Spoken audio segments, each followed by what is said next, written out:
அனைவருக்கும் வணக்கம். இந்த பதிவில் நம்ம என்ன பார்க்க போகிறோம் அப்படின்னா, தைப்பூசத்திற்கு 3 நாள் விரதம் எப்படி வழிபாடு செய்ய வேண்டும், முருகன் நம்மளுடைய இல்லம் தேடி வர நாம் என்ன செய்ய வேண்டும் அப்படிங்கிறத இந்த பதிவில் பார்க்க போகிறோம். நமக்கு தைப்பூசம் என்றைக்கு வருகின்றது அப்படின்னா, பிப்ரவரி 11 தை மாதம் 29ஆம் தேதி செவ்வாய்க்கிழமை அன்று நமக்கு வருகின்றது. இப்போ நீங்கள் 3 நாள் விரதம் அப்படின்னா எந்த தேதியில் இருக்க வேண்டும் அப்படின்னா, 9ஆம் தேதி இருக்க வேண்டும். 9, 10, 11. 11 பார்த்தீங்கன்னா 3வது நாள், அதாவது தை மாதம் 27. இப்போது நீங்கள் தைப்பூசத்திற்காக நிறைய பேர் 48 நாள், 21 நாள், 27 நாள், 9 நாள், 11 நாள் இந்த மாதிரி விரதம் இருக்க ஆரம்பித்து வழிபாடு செய்து கொண்டு நிறைய மக்கள் இருக்கிறாங்க. இப்போ நிறைய பேரால் பார்த்தீங்கன்னா 21 நாள் இப்படி இருக்க முடியாதவர்கள், 48 நாள் இருக்க முடியாதவர்களை பார்த்தீங்க அப்படின்னா இந்த 3 நாட்கள் மட்டும் நீங்கள் விரதம் இருக்கலாம். இந்த 3 நாட்கள் நீங்கள் விரதம் இருக்கனால உங்களுக்கு என்னென்ன பலன் கிடைக்கும் அப்படின்னா, நீங்கள் நினச்ச வேண்டியது இந்த 3 நாட்களுக்குள்ளே நடக்கும் மற்றும் முருகனுடைய அருள் கிடைக்கும். முருகன் உங்கள் இல்லம் தேடி கட்டாயமாக வருவார். 3 நாளும் முருகனுக்காக நீங்கள் என்ன செய்ய வேண்டும் அப்படின்னா, ஞாயிற்றுக்கிழமை தான் நமக்கு முதல் நாள். ஞாயிறு, திங்கள், செவ்வாய். செவ்வாய் 3வது நாள். தை 27 காலை அதிகாலை சீக்கிரமாக எழுந்து வச்சுக்கோங்க, தலைக்கு குளிச்சுக்கோங்க. நீங்கள் 3 நாள் பூஜை செய்ய போகிறீங்க பார்த்தீங்களா, அதற்கு முதல் நாள் சனிக்கிழமை வீடு முழுவதும் சுத்தப்படுத்தி வச்சுக்கோங்க. அதுக்கு முன்னாடி யாராவது அசைவம் இந்த மாதிரி எடுத்திருந்தாலும் வீடை சுத்தப்படுத்தி வச்சுருங்க. ஞாயிறு, திங்கள், செவ்வாய் இந்த 3 நாளும் நீங்கள் அசைவம் எடுக்கக்கூடாது. எந்த நான்வெஜ்ஜும் சாப்பிடக்கூடாது. முட்டை கூட நீங்கள் சாப்பிடக்கூடாது. இந்த 3 நாள் மட்டும். நீங்கள் காலையில் ஞாயிற்றுக்கிழமை காலையில் எழுந்திரிச்சு குளிச்சுட்டு முருகனுக்கு தீபம் ஏற்றிங்க. காலையில் தீபம் ஏற்றிட்டு பூக்களால் அலங்காரம் செய்துட்டு நீங்கள் நெய்வேத்தியமாக பார்த்தீங்கன்னா பாலும் தேனும் வைங்க, அல்லது சர்க்கரை பொங்கல் வைங்க, அல்லது பாயசம் கூட பண்ணலாம், இல்லை சாதம் கூட பண்ணலாம். உங்களால் என்ன முடியுதோ அதை முதல் நாள் வச்சுருங்க. மாலை 6 மணிக்கு மேலே முருகனுக்கு 6 தீபம் ஏற்றுங்க. 6 தீபம் ஏற்றி வைத்துட்டு முருகனுக்கு வேலும் மயிலும் துணை, வேலும் மயிலும் துணை அப்படிங்கிற மந்திரத்தை 108 முறை சொல்லுங்கள். அதற்கப்புறம் ரொம்ப முக்கியமானது, நீங்கள் வேல் வச்சுருக்கிறீங்க அப்படின்னா வேல்மாறல் படிங்க. சிலை வைத்திருந்தாலும் வேல்மாறல் படிங்க. இல்லை நான் படம் தான் வச்சுருக்கிறேன் அப்படின்னாலும் வேல்மாறல் படிங்க, ரொம்ப நல்லது. முருகனுடைய மந்திரங்கள் நிறைய இருக்கின்றது. நம்மளால் என்ன முடியுதோ அதை சொல்லலாம். அடுத்து திங்கட்கிழமையும் இதே போல் தான், செவ்வாய்க்கிழமையும் இதே போல் தான் 6 தீபம் ஏற்றி வைத்து மாலை நேரம் வழிபாடு செய்யுங்க.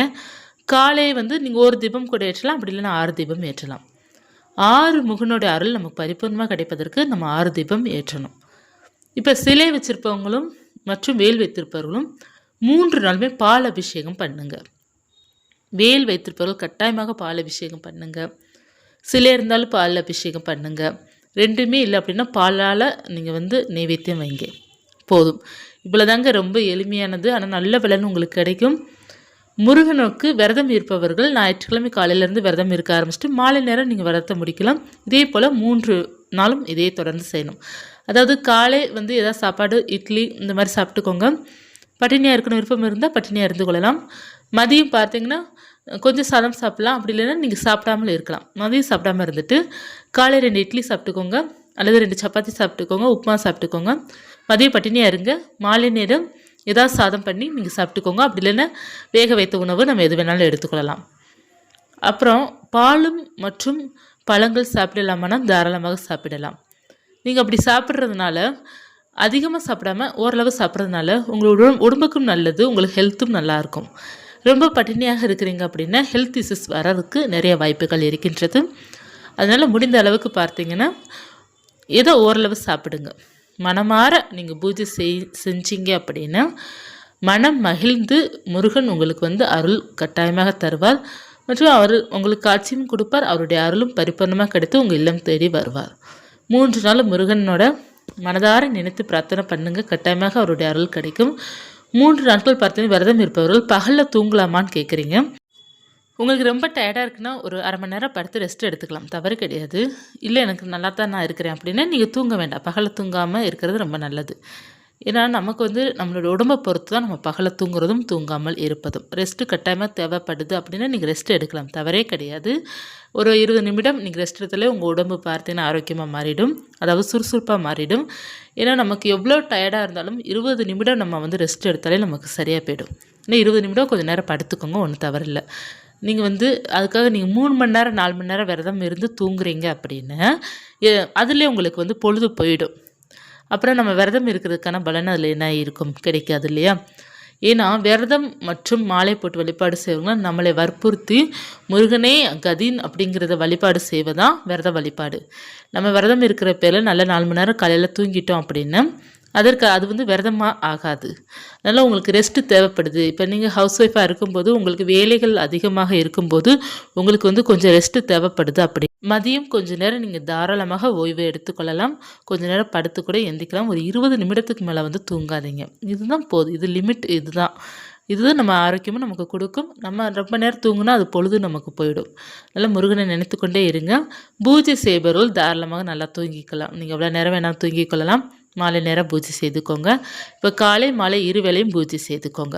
முருகனுக்கு அர்ச்சனை பண்ண நினச்சிங்கன்னா செவ்வரளி மலர்களால் அர்ச்சனை பண்ணுங்கள். மனம் உருகி பிரார்த்தனை பண்ணுங்கள். முருகன் அருள் பரிபூர்ணமாக உங்களுக்கு கிடைக்கும். தைப்பூசம் வந்து 3 நாள். உங்களால் முடிந்த அளவுக்கு விரதம் இருந்து வழிபாடு செய்யும்போது ரொம்ப நல்ல பலன் கிடைக்கும். என்னால் 3 நாள் வழிபாடு செய்ய முடியல அப்படின்னா செவ்வாய்க்கிழமை அன்று தை 29ஆம் தேதி காலை எழுந்து குளிச்சுட்டு நீங்கள் முருகனுக்கு தீபம் ஏற்றி வைத்து வழிபாடு செய்துட்டு மாலை நேரம் 6 தீபத்தை ஏற்றி வைத்து முருகனுக்கு பிடித்த நெய்வேத்தியங்கள்லாம் வைத்து, அதாவது 6 சாதம் வைக்கலாம், அப்படி இல்லைன்னா சாம்பார் சாதம் இந்த மாதிரி வைத்து அவருக்கு பாலும் தேனும் நெய்வேத்தியம் வைத்து சர்க்கரை பொங்கல் நெய்வேத்தியம் வைத்து உங்களால் என்ன முடியுதோ அதை நெய்வேத்தியம் வைத்து வழிபாடு செய்துக்கோங்க. எதுவுமே பார்த்தீங்கன்னா நம்மளால் என்ன முடியுதோ அதை செஞ்சால் போதும். 3 நாளும் பார்த்தீங்கன்னா வேல் சிலை வைத்திருப்பவர்கள் வந்து அபிஷேகம் பண்ணிக்கோங்க. இல்லை முடியல அப்படின்னா நீங்கள் தைப்பூச திருநாள் அன்று விட்டு பால் அபிஷேகம் கட்டாயமாக பண்ணுங்கள். அபிஷேகங்கள் பார்த்தீங்கன்னா பால், தேன், மஞ்சள், சந்தனம், விபூதி இதெல்லாம் நமக்கு நிறைய இருக்கின்றது. அதில் நமக்கு என்ன முடியுதோ அதை அபிஷேகமாக செய்து கொள்ளலாம். இந்த பதிவு உங்களுக்கு ஏதாவது ஒரு வகையில் பயனுள்ளதாக இருந்தது அப்படின்னா லைக் பண்ணிக்கோங்க. இது போன்ற ஆன்மீக தகவலுக்கு சேனலை சப்ஸ்கிரைப் பண்ணி வச்சுக்கோங்க. நன்றி.